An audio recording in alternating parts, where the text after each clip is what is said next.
A follow-up now to a story First News brought you a month ago when the Youngstown Parks director said he needed money to demolish 6 old bleachers. Mayor John McNally today said he's going to ask City Council for the money to tear as many of them down as possible.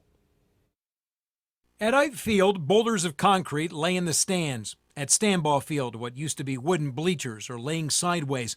Oakland Field has trees growing out of the portals. That's why Youngstown Mayor John McNally will next Wednesday ask City Council to start the process of demolishing them. We're going to ask them for two things. First, the approval to go out for proposals, and we're going to let them know that we're asking for up to $300,000. It was no secret that these bleachers were falling apart, but it really came to the mayor's attention during a recent visit on the east side and Nick Johnson Park. 7 or 8 residents were complaining about the conditions of the bleachers out there, and we said we'd look into it. Nick Johnson Park used to be called Bailey Park. Built in 1939, it too has broken seating and trees growing through the concrete.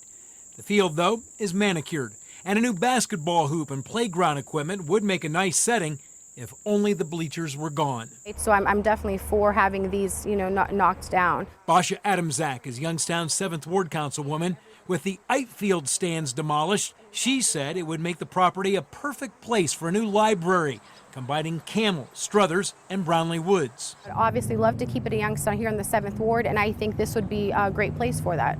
The $300,000 would come from the Environmental Sanitation Fund, created late last year from an increase in sanitation fees. I've heard different prices for different sets of bleachers, but nobody in City Hall can really give me a definitive price, and so that's why we need to go out for the proposals and see what we can do either later this year or early next year.